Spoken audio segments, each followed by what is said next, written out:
And I'm going to have just the first few minutes to give you an update on where we are. And then Emma's going to come in and talk us through some work that she's been doing and we've been discussing about continuous professional development, which picks up on your input from the last meeting. And then I've got some questions about the association and its wider role. And then we might wrap up early. We might not need the full hour and a half that we've got scheduled, and that would let you get back out to maybe some outdoor time or just relaxing. So that's the rough plan. Ben can't be with us tonight, but we've planned with him to cover everything he might have contributed. So, and he'll be back with us soon, hopefully. So a rough update. We're having fewer meetings during the year because it kind of seemed like that was the best way to make progress and not have everyone coming together more often than they really can spare the time. So this is our first meeting since the autumn last year, and we've been very busy since then. So we have now put up the final versions of the Code of Practice. Noted, Claire, that you have to go a little bit early. The Code of Practice, the Standards of Practice, Code of Ethics, Standards of Practice, and the Routes to Registration on the website. So that's a kind of final draft after everyone's input, and we're not planning to have more rounds of comment and input on those, but they are there. They're open documents for anyone to talk about if they do have major concerns about any part of them or something outstanding that seems to be a glaring omission. Please do get in touch and we can look at that. But hopefully they're a good, strong draft now for us to work from. I have to say the routes to registration are slightly, possibly subject to a little bit more revision because of some work we're doing now on application forms and how they might work, but we'll come back to that in a moment. More recently, we've been looking at working on some policies, some of the procedures and policies that the organisation will need to function well and to process all these different applications and decisions, and making sure everyone can meet certain standards, and the standards are published and everyone's clear of what they are. So Christina and Ben mostly have been leading on this work, and the things that Christina have been working on broadly are policies around ways that someone's registration might be terminated if that is necessary. Also how we would consider any appeals process, how the appeals process might work if someone wanted to appeal against their decision about registration. And she's also worked on a complaints policy, which is really important for any organization that's public facing. And she's begun on a whistleblowing policy now, which is in the same area, but different, significantly different from a complaints policy. These documents, we're not going to probably invite a wide consultation because they're more standard for organizations like ours, rather than being very specific to social and therapeutic horticulture. So they don't need quite so much scrutiny and consultation, and they are based on similar organizations to us. So there won't be a formal process of sending it round and inviting in edits via a survey, as we did with the other three main documents. But they are going to be open for scrutiny and comment. So if you have the time or interest, then please do take a read and send your comments in, and we'll consider them. They are kind of, we do refer to other organisations like the British Associations of Counsellors and Psychotherapists and the Art Therapists and other similar organisations.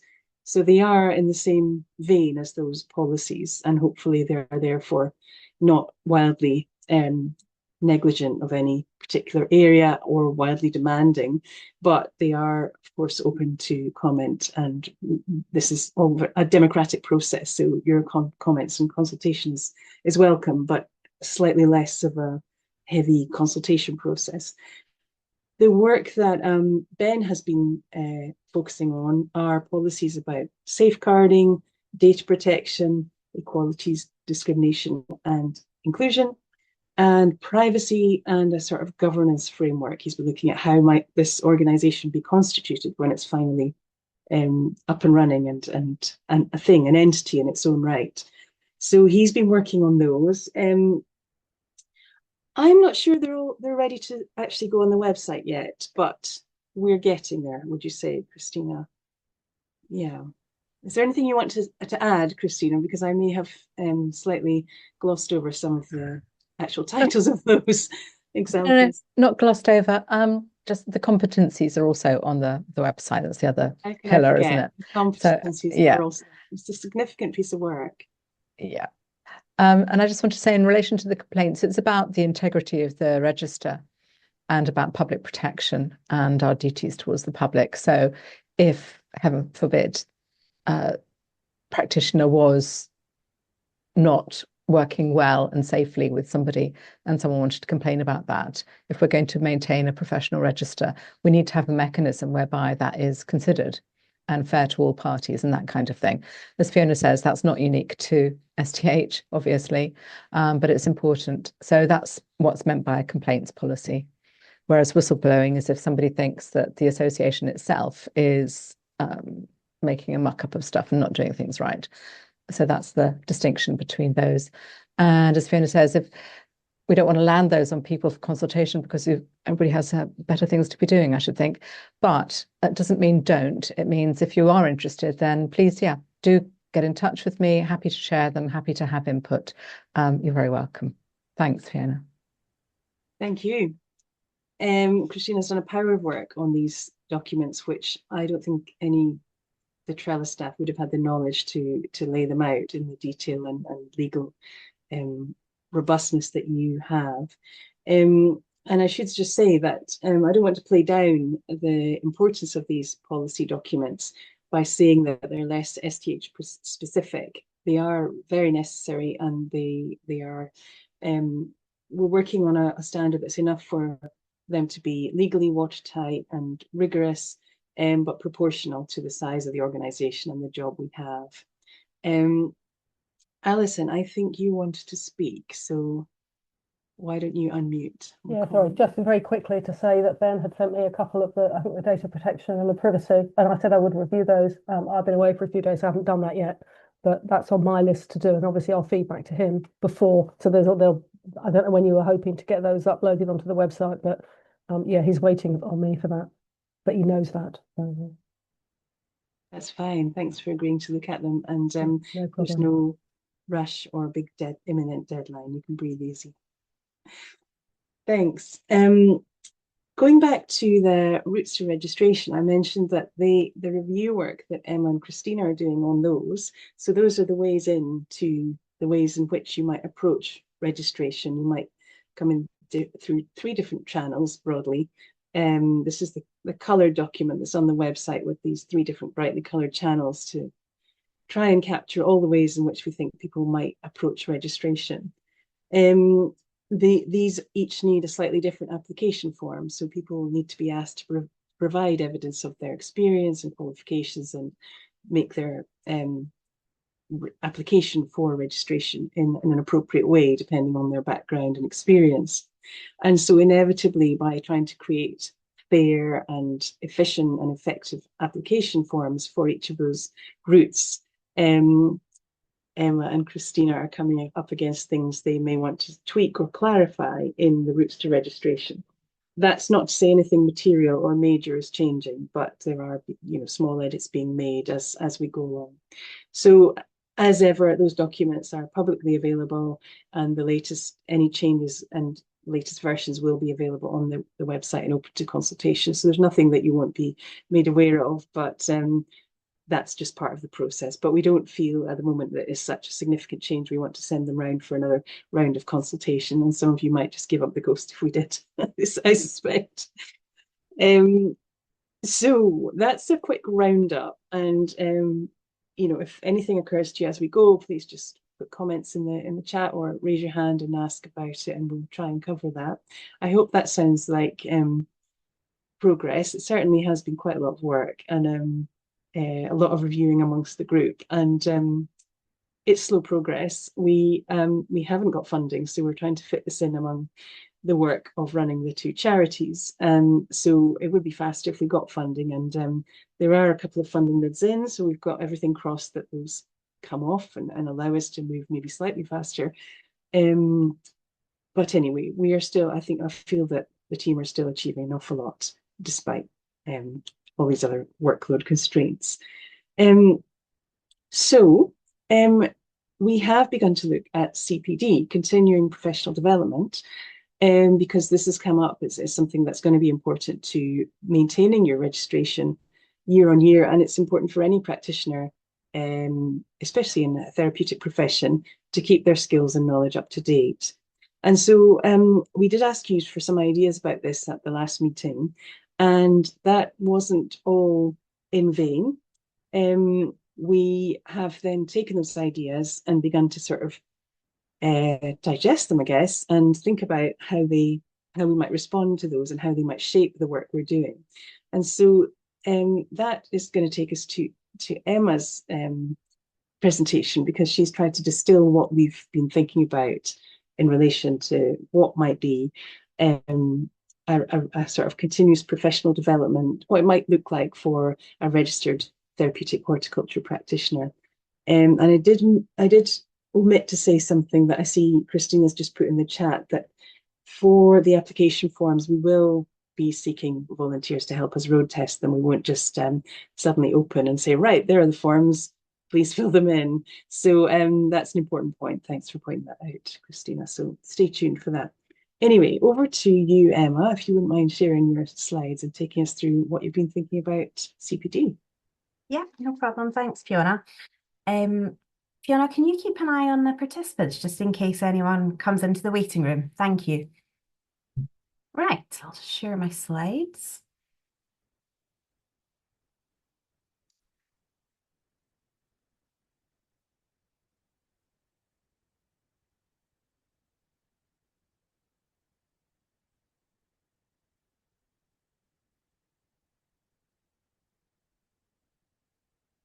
Can everyone see that okay?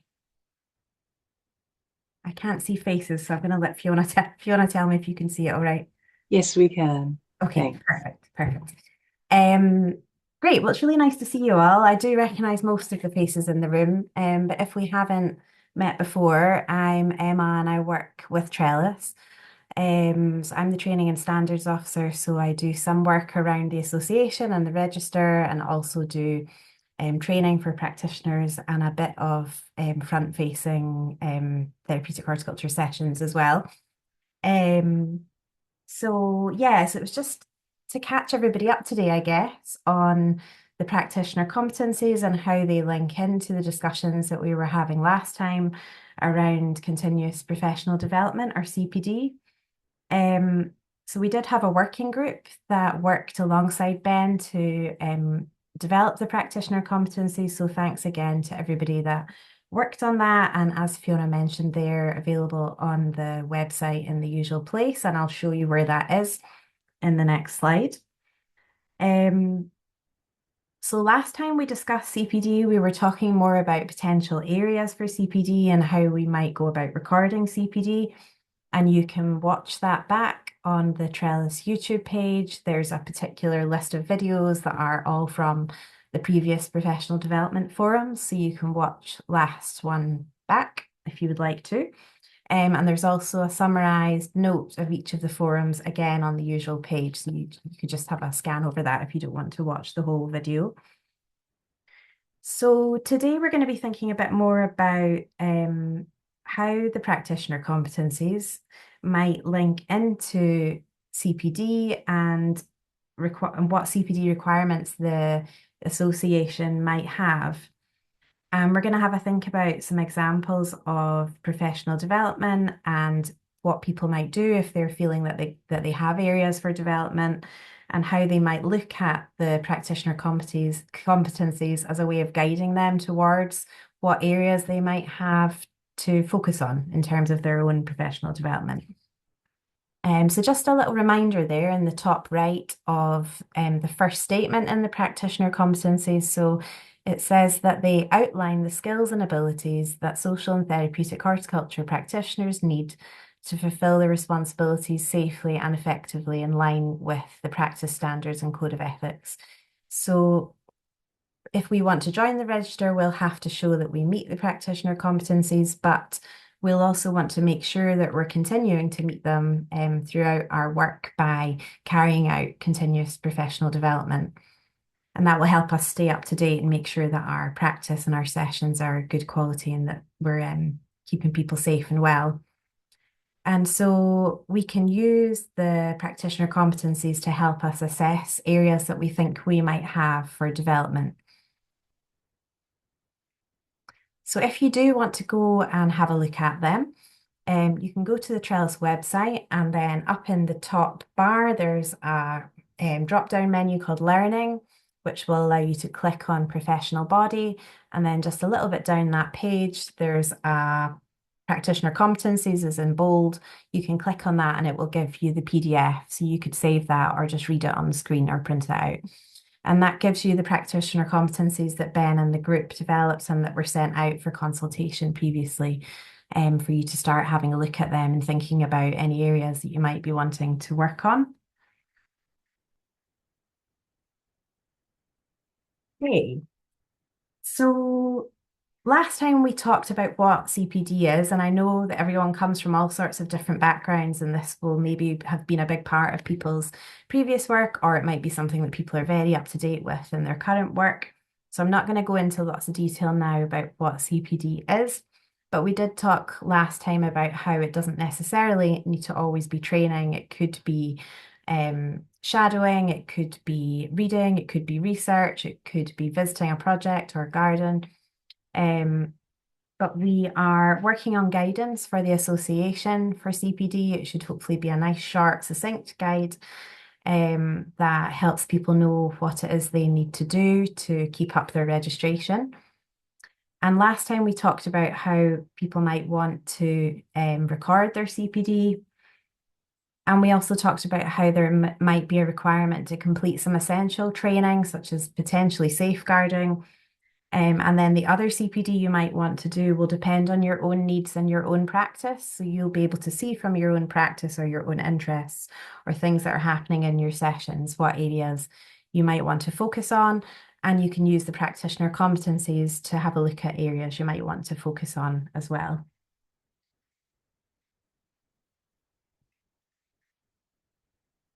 And so again, just a little reminder from last time, just to make it, I guess, clear that what we hope is that the association will take a just what's needed approach. So we want to make sure that we're mindful not to overburden people who want to join the register unnecessarily, but we still recognise that it is very important that people keep their practice up to date, just like any other health and care professions or therapeutic professions do, and that makes sure that we're working in the interests of protecting the public. So as I mentioned, it's likely that there may well be some essential training that we might have to do to join the register or to keep up to date. Again, people's views on that are welcome as always. And then the other CPD we do will be self-directed, and some of that might result in a certificate, others would be something you would write your own reflections on. And again, we discussed lots of that at the forum last time. So as we've been doing with all the other work that we've been looking at for the association, we have gone to other associations, other registers that already exist, because it can be helpful if we want to think about ourselves being alongside or aligned with these professions, or perhaps referring to or taking referrals from. So there are lots we could look at. So here I've just put up a few that we might want to consider as potential comparable professions in some ways, and then obviously not in others. So it seems that a few are using hours to monitor their CPD. So counsellors and psychotherapists and play therapists are all asked to complete 30 hours of CPD per year, and they have to provide evidence of the hours that they've completed. Whereas social workers in England anyway don't have a fixed number of hours of CPD they have to do, but they do have to evidence that they've completed 2 activities. And then allied health professionals and I'll cover more about what that includes, but examples are physio and occupational therapists. So they don't have fixed hours, but they have to evidence that they are completing CPD that meets the outcomes that they've identified for their own practice. So I thought that was quite interesting, I guess, just in terms of us deciding as a group what we think would work best for our profession and what would work best in terms of public protection as well. So just to give you a little bit more detail about the Health and Care Professions Council. So they say that they want people to identify their own developmental needs and choose appropriate activities to help meet them. So professionals are required to do CPD regularly. They have to keep an ongoing record of what they're doing. They have to show that they're using a mix of different learning types and that they're reflecting on the impact that that learning has on their practice and on service users and patients. And then they have to keep that up to date in case they're randomly audited. So they audit a certain percentage of registrants according to their website anyway. And they have to show that they're working to 5 sort of required standards. So it's keeping their CPD record up to date, using a mixture of learning activities, ensuring that their CPD improves their practice and that it benefits service users and patients. So the Health and Care Professions Council, we maybe have some people in the room here who are in that register or have previously been in that register, but it includes professions like art therapists, dietitians, OTs, physiotherapists, and psychologists, and more. So definitely some professions that we may end up working alongside or referring to or from. So they ask people to really focus on the reflections that they have from any CPD that they do and the application of that, and then what the outcomes are for their work. And another final example is Social Work England. So they use another but slightly different flexible model, and their core requirements that people need to do a minimum of 2 CPD activities per year, but they don't look at hours. And they talk about, similar to the Healthcare Professions Council, they have to show their reflections on the learning that they've done and the impact on their practice. So they really emphasize thinking about how they're integrating their learning into their work, how that might impact their professional judgment, and they focus on people's reflections over the quantity or the hours. And so that's described as a reflective log model. So just another one for us to consider in terms of thinking about how we might record or choose to monitor people's CPD in therapeutic horticulture. So just a question for you to keep in mind, and we can come back to this at the end. Do we think that we want to, for our association, do we want to be monitoring hours? Do we want to be monitoring outcomes? Do we like the idea of a reflective log, or do we think something else would be better?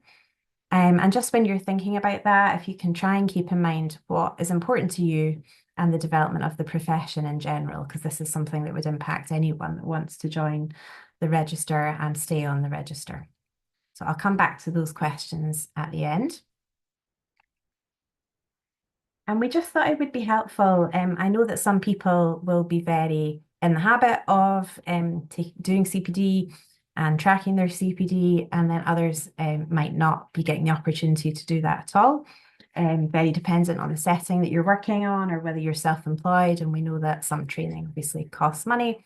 So it's just keeping in mind that that's not the only option for CPD. And I guess we want to start to encourage people to be thinking about this now, because when it comes to joining the register, we want people to be in the habit of thinking about the competencies and how they might show that they meet them. So I'm just going to go through a couple of case studies.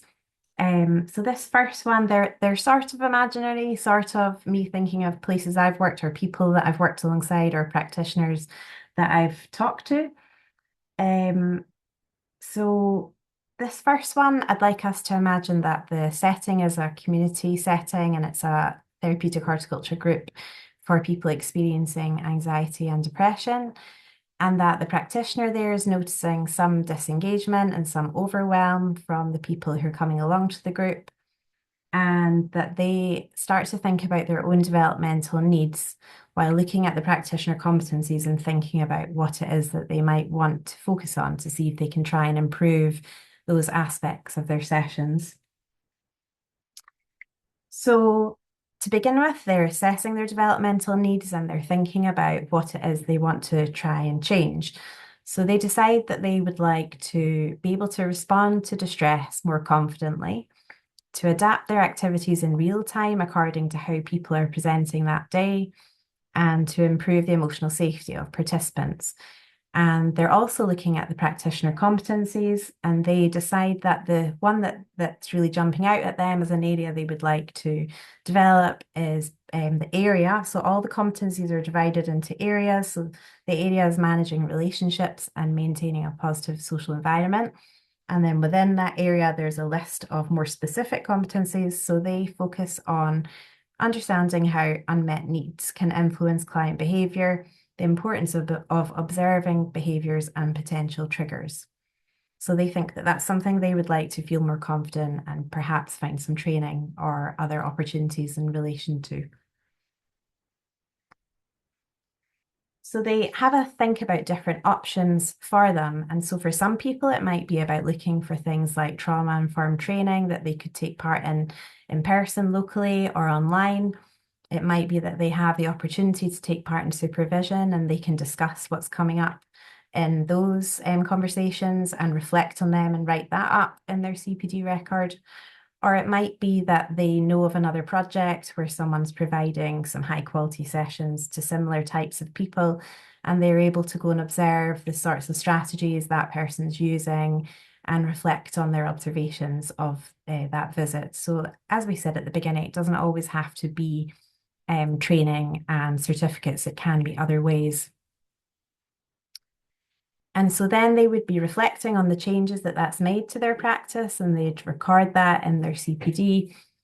And so they would start to think about what difference has that made. So this person might say things like they feel that they're more able to understand behaviours, communication. They might feel that they can apply trauma-informed principles, more meaningfully adapt activities to individuals, create emotionally safe environments, or use supervision to improve delivery. Maybe some of them, maybe all of them, but they're the kinds of things they might be thinking about in their reflections. And then they'd be thinking about how does that impact on the people who are coming to their group. So hopefully they would notice things like increased engagement, improved attendance, and perhaps a calmer group environment, and they might be able to write about that. Or they might not notice any changes, and that might lead them to look for some more opportunities for developing their own skills and perhaps more discussions in supervision or further training. And so the second case study, given that the first one was thinking about the care, sort of health and care skills, I thought it would be good to think about maybe a practitioner who's feeling a bit less confident about their horticulture or gardening skills. Again, reflecting on people that I've met out in the field. So this person is a practitioner working in a service for adults with a learning disability, and they have significant experience and training in care.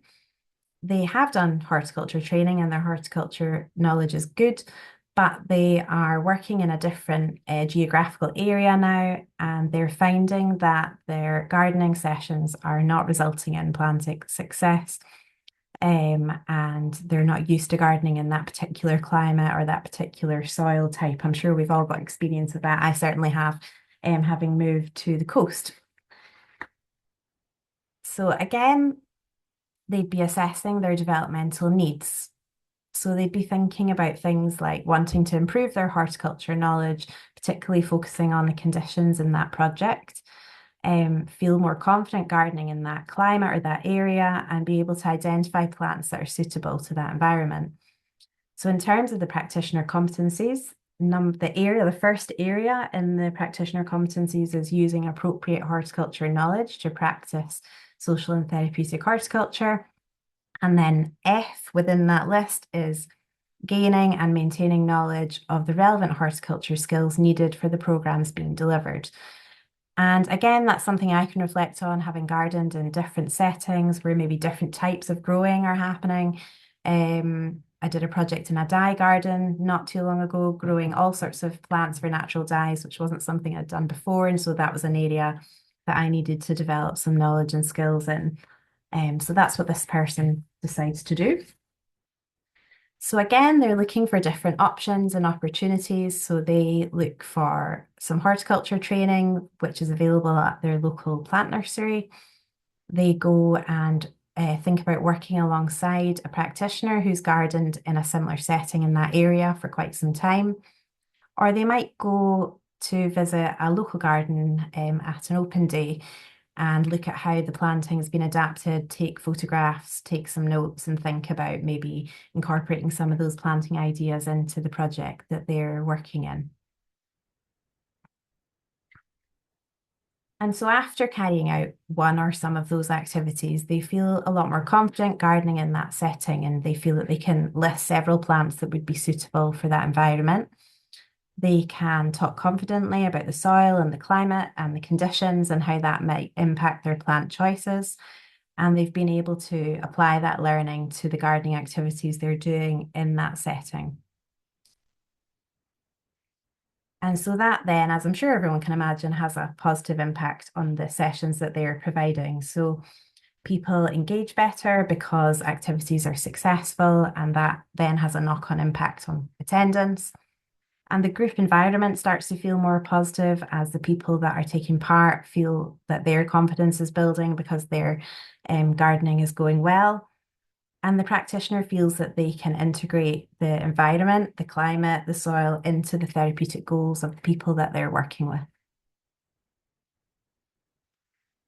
And so I guess around all of this, we just wanted to encourage people to start to have a look at the practitioner competencies if you haven't done so already, and to think about your own areas for development.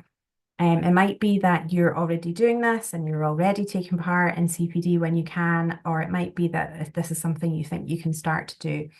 It doesn't have to be something complicated. It can just be for now until we have everything set up properly, something that you record in the notepad that you carry with you, or just in the notes in your phone, whatever works best for you. And we want to encourage people to start thinking about what they did, what they learned, and how it impacted on their practice and any areas for further development, because that's something that, just like any other professional register, people will be required to do and to evidence that they're doing. And so again, just to go back to those initial questions, when we're thinking about developing a CPD guide or thinking about what requirements we want to have for ourselves or for people joining this register, I'd just like you to have a think about, again, hours versus outcomes, or both, or something else, and what's most important to you and for the development of the profession, and what keeps the public safe or ensures that our services are high quality. So my email address is there, and I think the forum emails that you get will come from my email as well. So do feel free to get in touch with me. And obviously, as always, people are welcome to pop their hand up now if anyone wants to add anything. I'll stop sharing for now. That's me. Thank you, Emma. That was really interesting. I thought the outcomes focus was interesting in those, well, in the one organisation that had that focus, because of course it's outcomes are at the heart of therapeutic horticulture practice when we're thinking about what outcomes might be for clients or patients, and designing interventions or activities to take them towards those. And they're also at the heart of research. Research in the field focuses on outcomes and studies outcomes very often.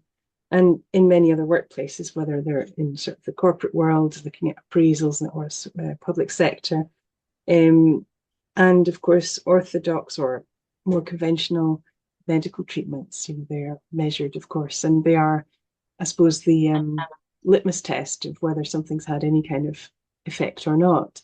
So that was really interesting to see.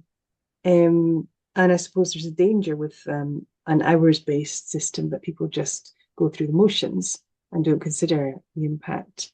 But there will be pros and cons of both approaches. And I noted that Emma mentioned, Emma Myers mentioned in the chat that it would be important to have a proportional approach if we did go down the hours route. So if people are only working 1 day a week or something, then, which many people will be, you know, it won't be that many people are doing 40 hours a week just in social and therapeutic horticulture alone. And of course, that's a valid point and would need to be the basis of any hours-based approach. I wondered if anyone had any immediate reactions or comments or anything they wanted to say or ask, because that was quite an in-depth and it was really a thought-provoking presentation. I haven't seen any hands flying up. Hopefully that means that no one's shocked by the idea. It sounds fairly standard. Katie's shocked. What would you like to say, Katie? No, I just, my immediate thought was, it's those examples were really great. Thank you. They really illustrated it really well. And some things I just feel like I do a lot, just ad hoc all the time, you know, looking up things or attending a website. So I think the challenge will be that the logging for me. That was my response immediately. Yeah. Was like, thinking, oh gosh, this is something I'm going to have to really get on and, like you say, get in the habit of, because I do this automatically, but formalizing it is going to be the challenge, I think. Yeah. And I think again that's where, you know, some registers have specific forms that people are required to fill out, and you know, no decisions have been made by the forum around that at the moment. And it could be that templates are helpful and it's some people like that and being able to fill that. But for others, it might be that actually you've got your phone in your pocket. It's easier just to shove it in your phone notes. It's going to be different for different people, isn't it? But I totally agree. Getting into that habit of it is, I mean, I've been doing it today, looking at plants for a specific garden, and I haven't written it down. So, you know, it's like getting into that. And I guess the thing is, we don't have to record everything. It's just maybe a few things each year. Yeah. Thanks. I also, yes, there'll be an app for that. And some organizations, bigger ones, do have an app for recording their CPD, but I don't think we'll stretch to that. But there might be a sort of generic one people can adapt or a template they can use. I was thinking something similar, Katie, because it crossed my mind, because everyone, you know, when they wonder how to do something new, they YouTube it, don't they? Or they Google it these days. And I was wondering if watching a YouTube video would pass muster, if you could reflect on it properly. I think it would have to, because we're all living in that world. Now, my goodness, suddenly we've got 4 comments. Alison, you were first. I don't know about that. Firstly, I thought that was great as a great start. And I'm also, it's about log. For me, I've not come from the profession where you continually log CPD, although I think I'm probably supposed to. But that's really, I find it's the habit of logging it, and it's a habit, you know, that I think we all have to get into. And really, my question was, the case studies I thought were great, with the focus of rather than what CPD is out there, starting from actually where am I struggling, what isn't really going, what, you know, where could I improve for my participants, and working back then through the competencies to that. Are those case study models, are you planning to put those up on the website when we got one with the list to help people? Do you know what I mean? To model those, but when people say, I've no idea what CPD is, and put those case studies up as examples, I think that would really help a lot of people. Yeah, I think that's a great idea. And I think we had talked previously about, not in the forum, about that, having a few examples of how people were, because I think when we hear CPD, you just think, oh, I need to go and pay for another training course. But actually, and that is part of it, but it doesn't have to be all of it. But the way we identify the gaps, yeah, so I think that's a good idea. And I'm more than, you know, there's nothing private in any of those. So, and no, they're not specific people. So I'd be happy to share them for sure. Because I think it would help They're people. available to people. Yeah. Yeah, like you say, but also that focus on, rather than just, I mean, because everybody, in order to get registered, we'd have to meet all the competencies. So if you've got big gaps, you'd have to, you know, you'd obviously backfill that training before being registered. So on an annual basis, it's quite easy just to say, oh, well, I've been on a training course, you know, without the reflection of, well, was that really helpful? And is it a vanity training project? Or is it just tick boxes? Or did it really benefit my participants? Can I see something? So I think the case studies in that sense will be really helpful. Great. Thank you. Thank you, Alison, and bye, Claire. Thanks. Your comments are noted. Thanks for being here for as long as you could. Claire Terry, hi. Would you like to unmute? Hi there. Hi. Can you hear me okay? Yes. Yeah, fab. So I'm one of those who is a member of the Healthcare Professions Council as a occupational therapist. And I've sort of grown up with that responsibility of recording CPD from, the start of my career. Yeah. And I've really kind of appreciated that it's not an hours-based approach, because it's quite easy to clock up hours listening to talks or attending seminars or whatever you're doing without actually taking any of it on board and making it influence your practice. So that kind of importance of reflection and bringing that knowledge into your work so that there are outcomes from it is, I think, a really valid approach. Yeah. And I think, the recording of it can be something as simple as a kind of Excel sheet that has got those sort of, the date and the title of whatever it is that you've done, and then the elements of, what have you learned from it? How does it influence your practice? What are your reflections about other things you might need to do? That you can use that as a very simple way to create a log that could be set up as a little Excel sheet that people can download and then can just use it to list all the different variety of things, and it, sort of in tandem with whether people have a formal one-to-one like development type system in their workplace, or whether you do that just personally for yourself. You have a yearly look at what's going on, look at the competency list and go, oh, well, actually, or this area in my work is challenging for me. What can I do about it? Or, how it comes up in people's supervision, if that's something that they have in their workplace as well. Yeah, that's really great to hear from you, having experienced that particular system and that you found it positive. So that's great. Yeah. And they definitely do audit you. Have you been audited? Oh no. Not personally, Okay. but having been on the register for 27 years, I'm waiting for it any minute. Thank you. Yes, the counsellors also do. I know a counsellor who was recently audited in the first time after 40 years or something in practice. So she was panicking about her bookshelves and making sure everything was in order. Sarah, would you like to comment? Hiya.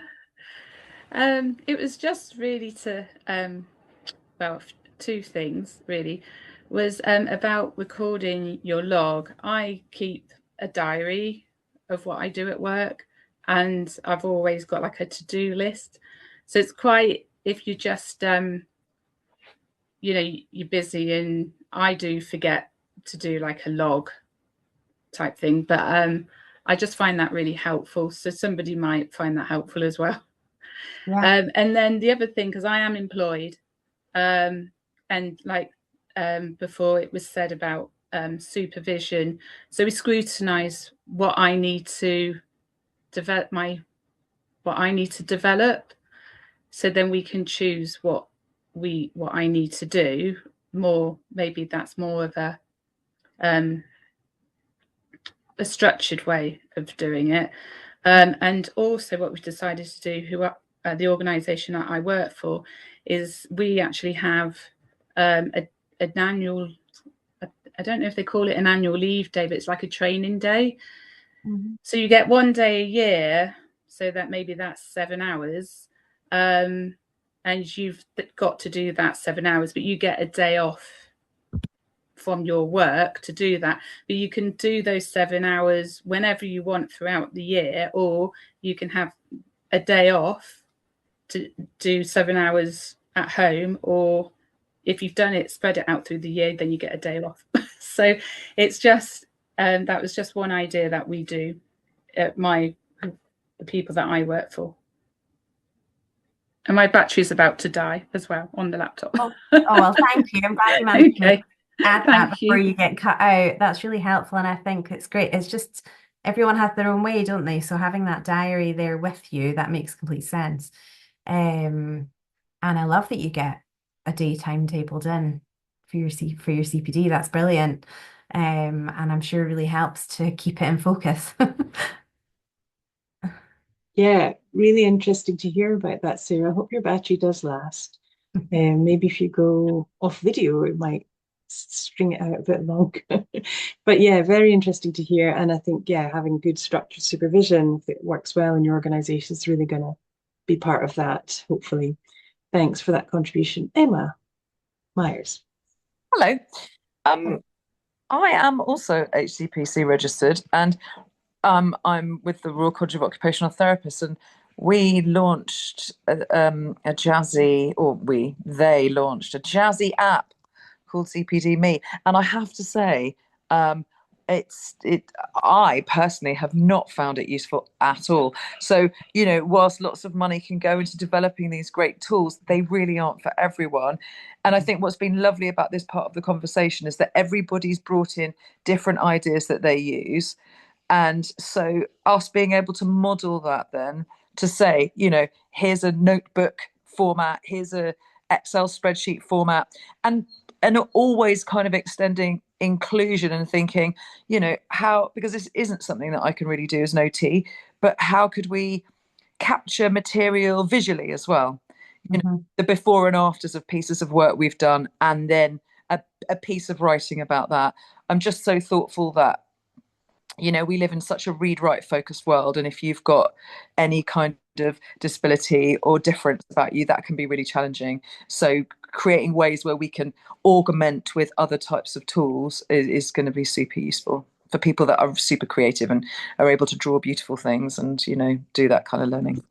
Yeah, well, I was teaching on the HNC horticulture at a local college recently, and we had a student who, instead of presenting, he made a YouTube video for us all to watch. Amazing. I mean, like the ways that people can record things nowadays. Obviously, you're not going to record anything private in a public YouTube video, but some people, like you say, might want to record things verbally in a video, or there's got to be other ways, haven't there? And we need to be mindful of everybody's different styles, I guess. Yeah. Yeah, amazing. Thanks. Thank you. Thanks. I was really glad, in a way, glad it's not the right word, but slightly relieved to hear that the app wasn't the miracle solution, because I've always had a slight horror when everyone suggests, oh, we need an app. I always kind of think, no, it's going to be hugely expensive, a lot of work, and the endless updates that we just wouldn't be up to. And I think, I think of therapeutic gardening quite often as being the antidote to screen time in many ways, and therefore, if it's helpful, great, but let's not make it the only way. And for some people, it is going to be the blessing, but for others, it'll just be a horror. So yeah, we're going to be mindful of that. And I think it suits us as a we're going to be a small organization. That's certainly for many years to come, the professional body that is, and both charities involved in creating it. And so I think having a sort of flexible approach is going to be a necessity as well as the preferred option. So that's great. Thanks for all those comments. They were really helpful. I'd like to move us on now, although that was really fabulous. I was so methodical.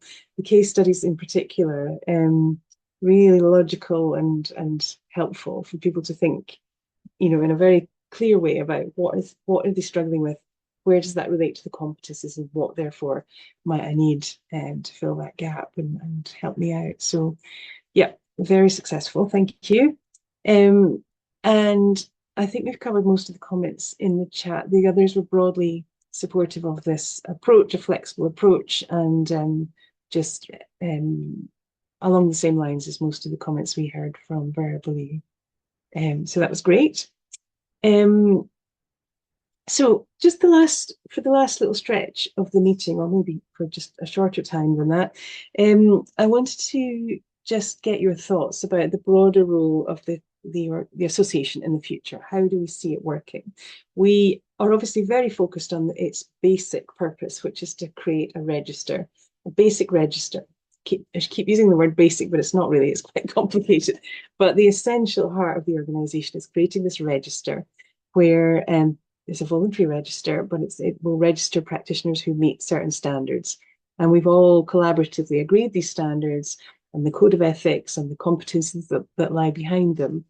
And we're now working on the application forms that will funnel people into the routes to registration, so towards registration.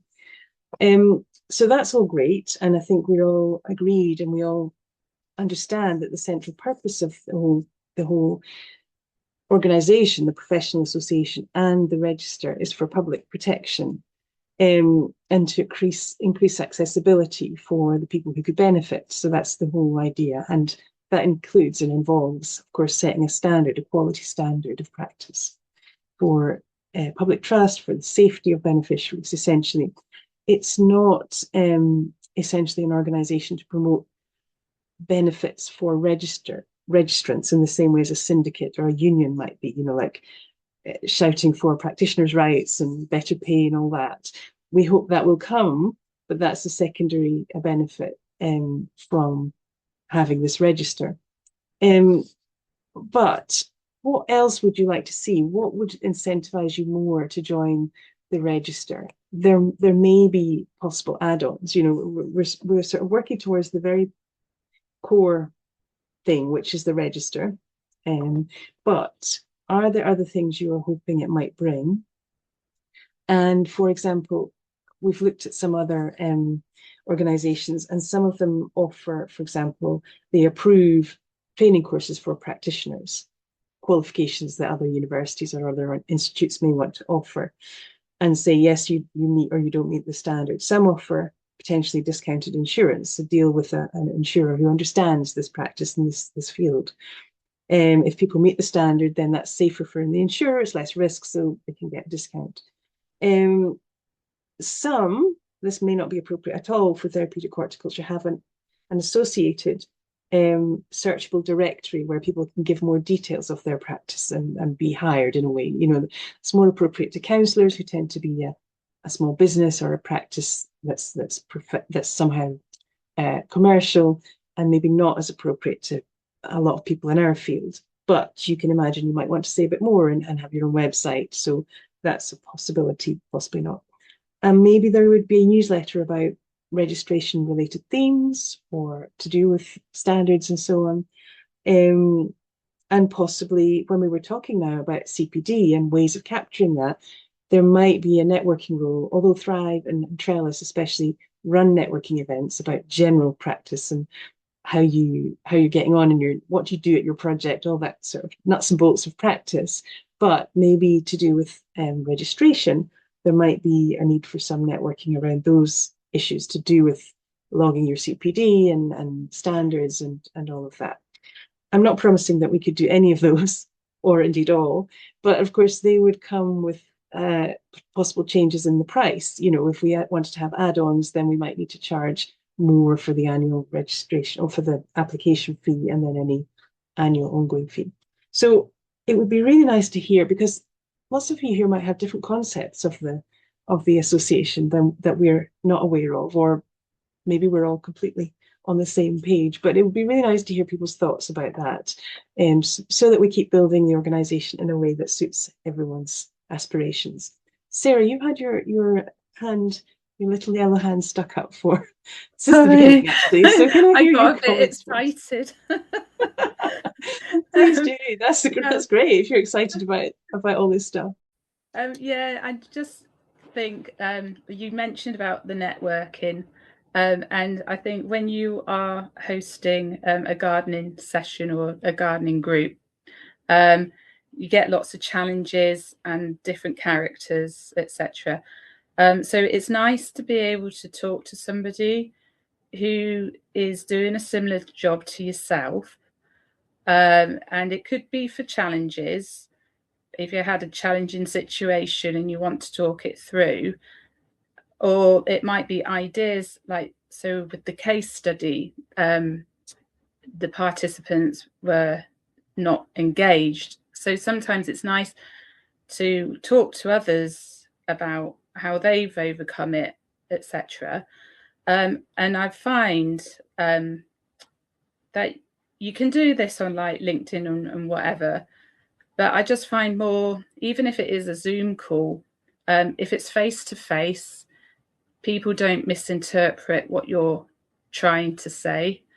So I kind of got a bit excited because I feel quite passionate about helping each other out. So when you are in your garden, on your allotment, wherever it is that you're working, with whoever you're working with, the participants, etc., it's never plain sailing. So sometimes you do just need to talk to somebody. So that's all I wanted to say, really. Thank you. Yeah, we recognise that. We've been running our network sessions for years with exactly that in mind. It's an isolating profession very often, and there are all these things that come up, and it's really helpful to talk to your peers. It's something that Trellis is thinking about anyway, you know, a sort of group and maybe more online networking, maybe some more. We're in Scotland, so face-to-face is not very accessible for many people here, but some more online stuff, maybe sort of peer group supervision or networking online as well as is in person. So and Thrive, of course, has its training days, and there's some networking that goes on there, and they're always looking to develop new services. So whether it sits with the association or with one of both of the charities, that is a recognised need, and it's good to have that reinforced and mentioned again. So that's a good one to hear about. Katie.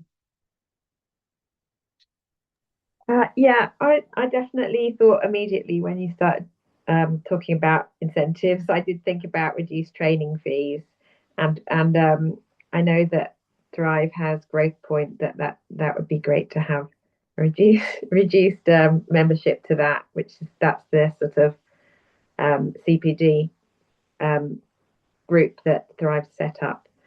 And then the other thing I wanted to say was the searchable directory sounds great, because I do know, I was sort of speaking to another Thrive graduate who's not here today, I don't think.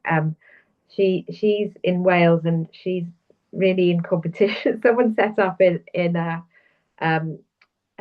therapeutic garden right next to her, and they have everything. They sort of almost copy everything that she does.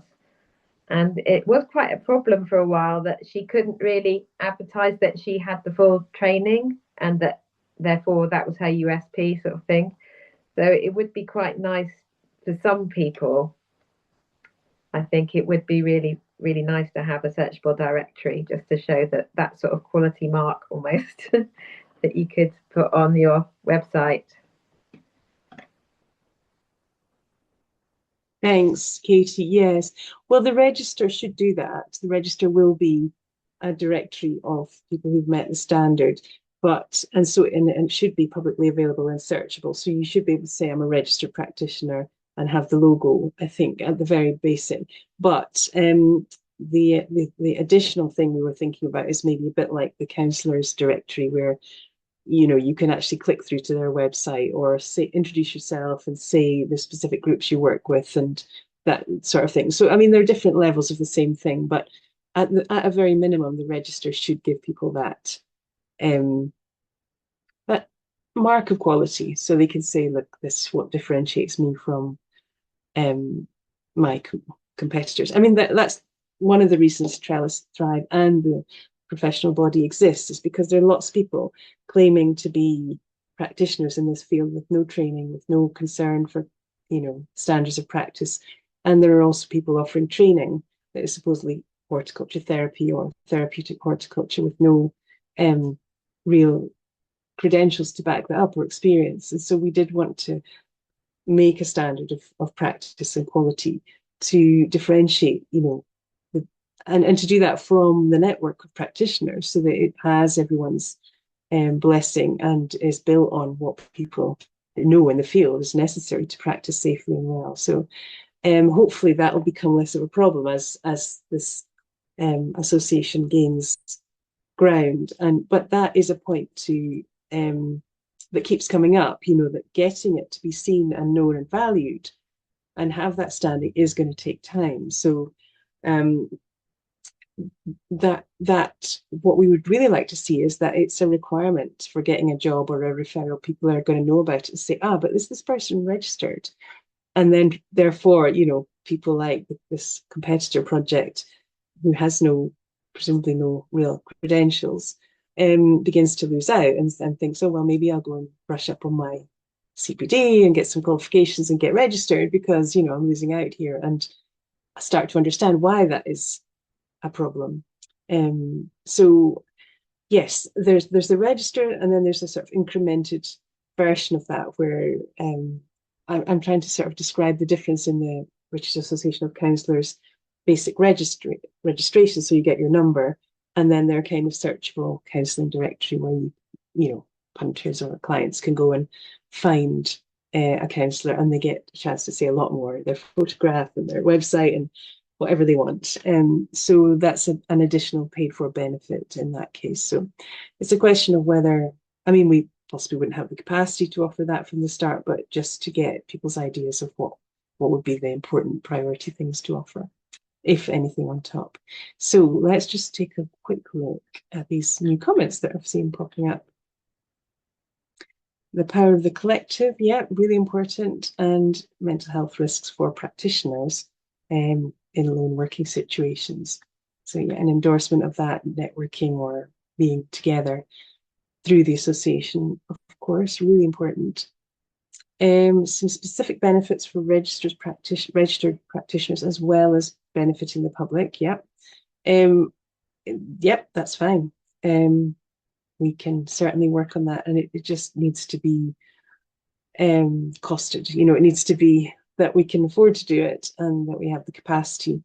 But I think most of you, I assumed most of you were probably thinking of that. Although the registration is going to be a huge benefit in itself, so I don't want to play that down. It's something we've never had before and a mark of reaching a high standard of quality of practice. Grace, your microphone's maybe a bit shonky, so let's just read your comment for you.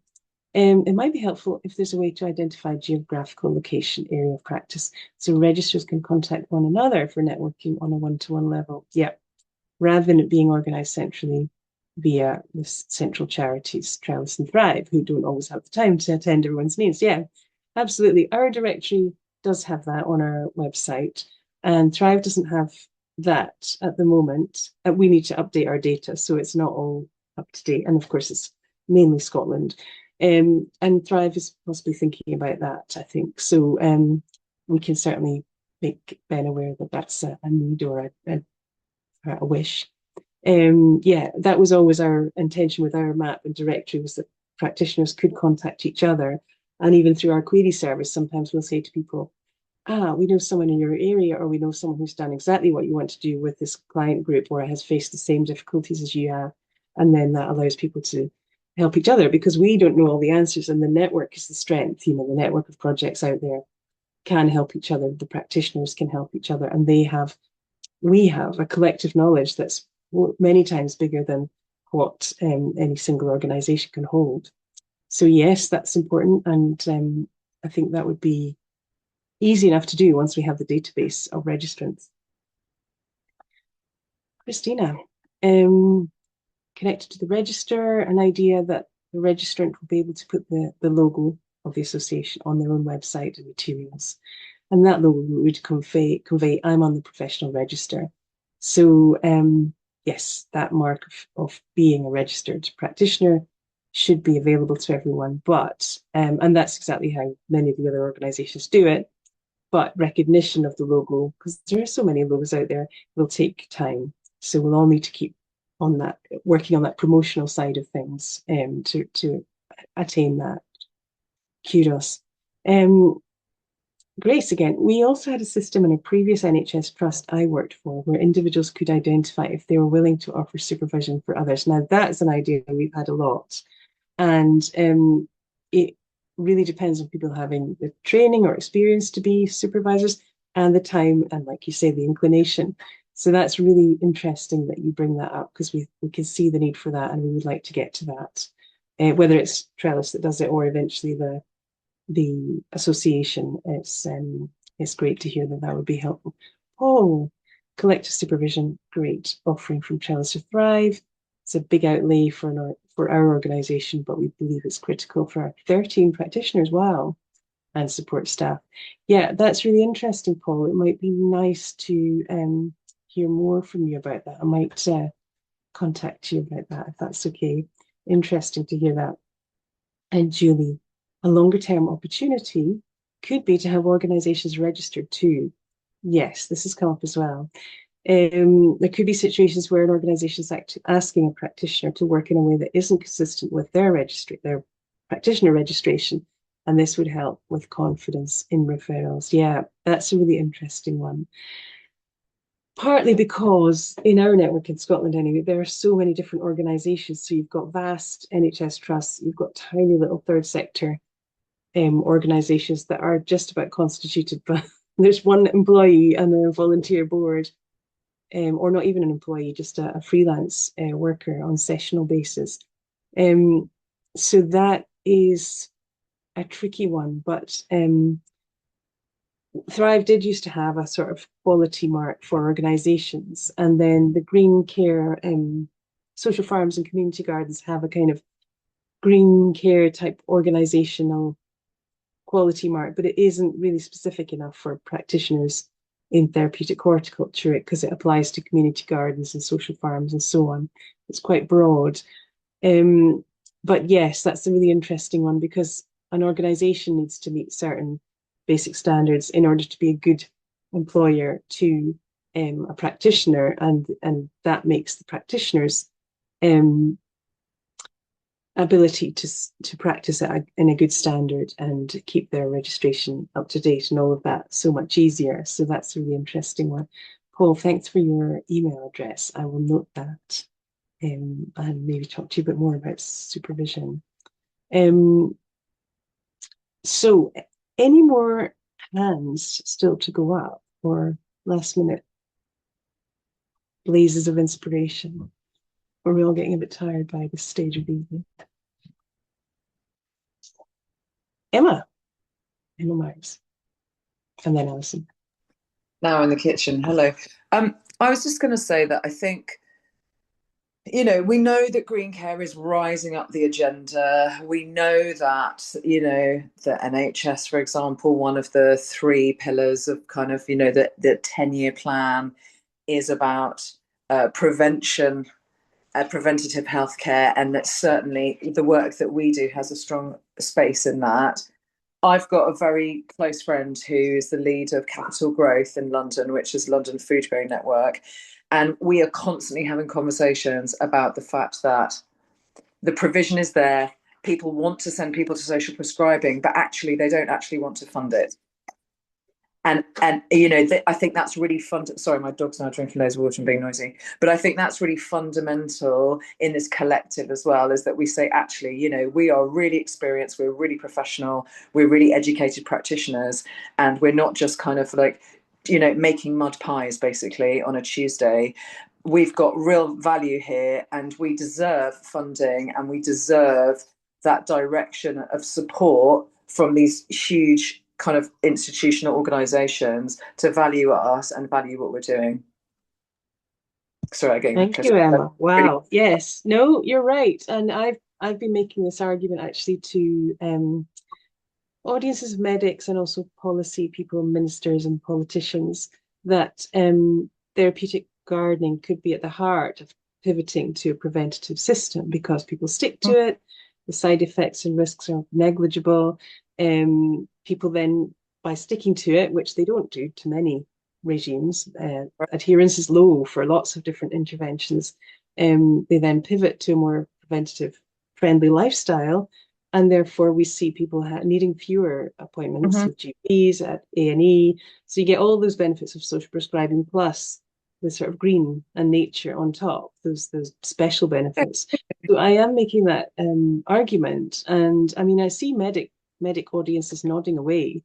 They all agree that it's a really great thing and they need more of it. But like you say, the elephant in the room is the lack of funding. And I think, well, Emma may have something, other Emma may have something to say about this because she's been writing or thinking a lot about whether we're social prescribing or whether we actually want to be recognised as an intervention rather than social prescribing, which could be something that requires no real skills in as a therapist. It could be helping someone with their welfare Yes. applications, their heating, you know, it could be very practical, very, very valuable, but not requiring all these competencies that we've been working so hard on.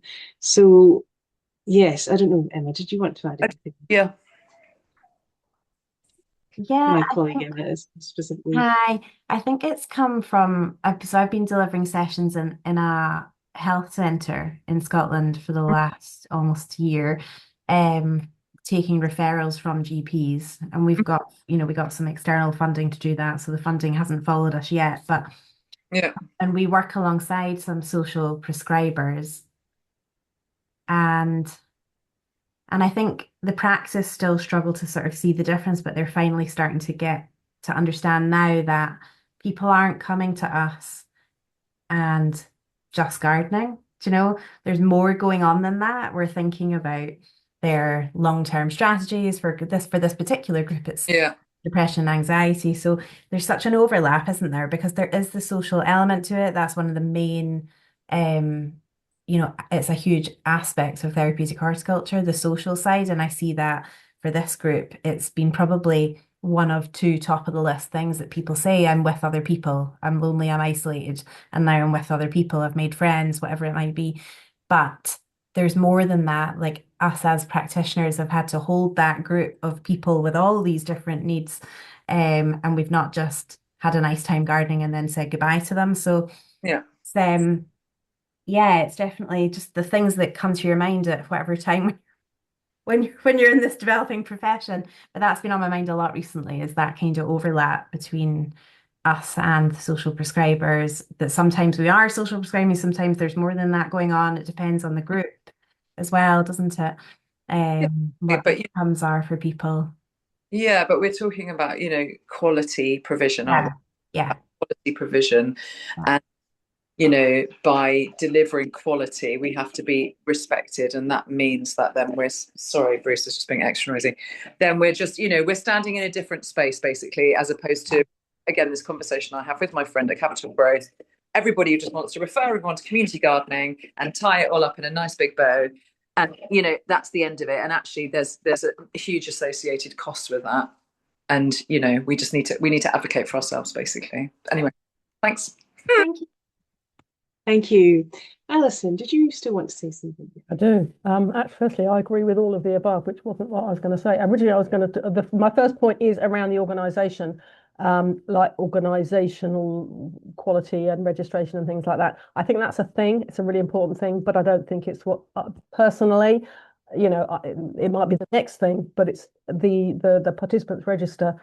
I think really we've got a long way to go to get that going, haven't we? But I absolutely acknowledge that some way of people differentiating one project from another, and organisational quality. But I think that's a much, much bigger thing. And that does lead into social prescribing. It was interesting what Emma's were saying about that, because personally I've thought for quite a long time that actually STH projects are not really social prescribing. We don't want to abandon that bucket, and we talk about it a lot. And we're in as a profession, lots of people are in the green social prescribing networks and promotions and all of that. But social prescribing, there's never going to be any money with it. The definition of social prescribing is that there is no money. And that if a project wants to be, if you get social prescribing people coming to you, then that just boosts your credentials, if you like, and that should enable you to raise money and get grants and all that stuff yourselves, which I think is, that's a bit rich, isn't it? But I definitely think, and one of the differences would be in the sort of people that we can support in an STH environment. We're talking about credentials, we're talking about training, we're talking about safeguarding, we're talking about, I've just done a level 2 mental health first aid certificate and first aid at work, which was fantastic, by the way. And none of that is what you get if you just, for social prescribing is something different. It's a great thing.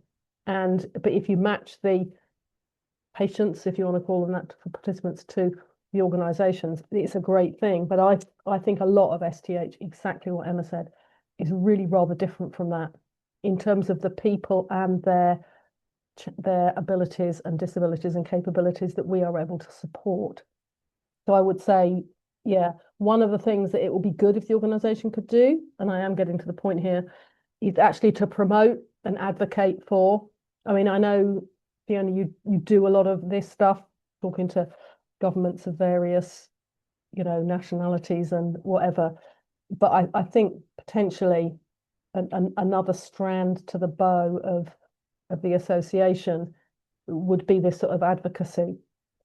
Emma Myers talked about telling people that we're professionals and we should get paid. And I think perhaps having an association is great, but if that association then has the mandate to sort of represent the profession in some way.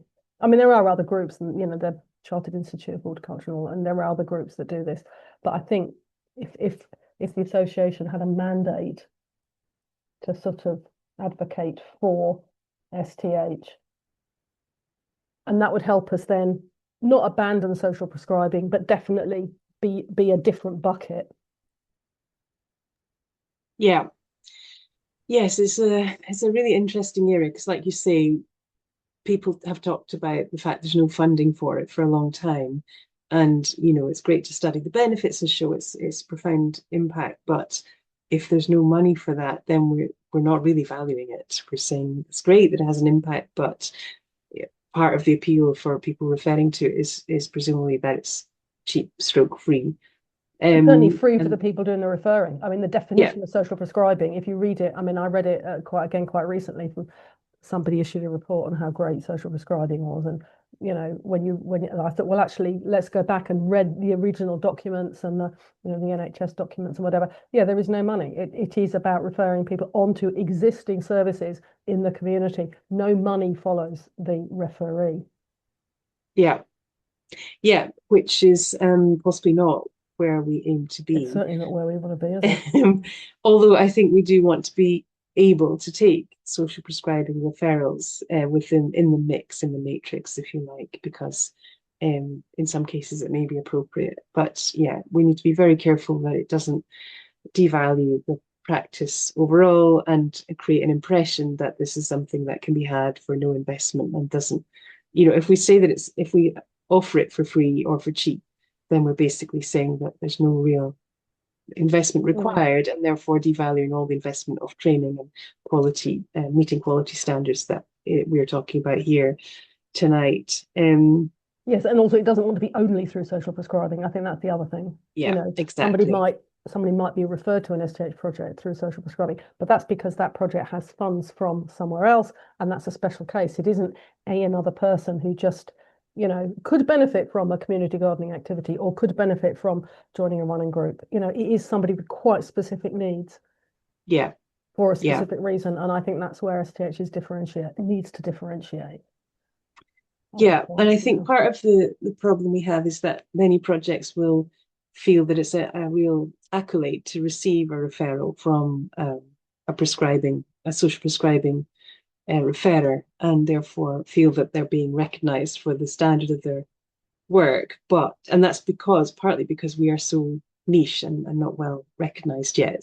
So you can see the appeal, but it does just perpetuate this idea that we do everything for free and we should continue to do so, and therefore it's not valuable.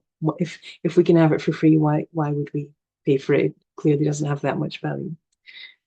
Well, that's been getting very philosophical for a Tuesday evening. Does anyone have any final comments or questions? Okay, no more little hands popping up, so I'm going to call that a wrap. I'm going to just recap on a couple of things, and now I can't really see because the sun's gone and I've got a huge curtain over it. But yes, we've noted all the good points about sharing the case studies, Emma's case studies, and so on the web page, and we will get to all that in no great rush because we've got quite a lot to do, but we will get to it. Let me just get some lights on Yes, just to reiterate, another thing I forgot to say earlier on, that Christina is happy to hear any comments if anyone, and if any brave soul feels like reading any of the policy stuff once we have that some drafts available. Christina is your contact for those. She's happy to hear from anyone that does read or have questions about those. And then Emma and our emails for any other stuff to do with the association. We will look out for volunteers when we come to the point of having those fabled application forms ready to road test. So we will come looking for people then, just to let you know about that. And we will update you again at the next meeting in autumn, which is going to be, as helpfully Emma has pasted in the chat, the 27th of October, around the same time scale as tonight, so 6:30 till 8. I think that's everything from me, except to thank you all for your input, which has been super high quality and very stimulating tonight. So I hope it's been worthwhile for you. And we'll see you in October. If not, if we don't chat to you before, I'll meet you at one of our events. Thanks for giving your time tonight. And thanks to Emma and Christina for all their work in creating all the documents we've been talking about. Thanks very much. Bye. Thank you. Good night.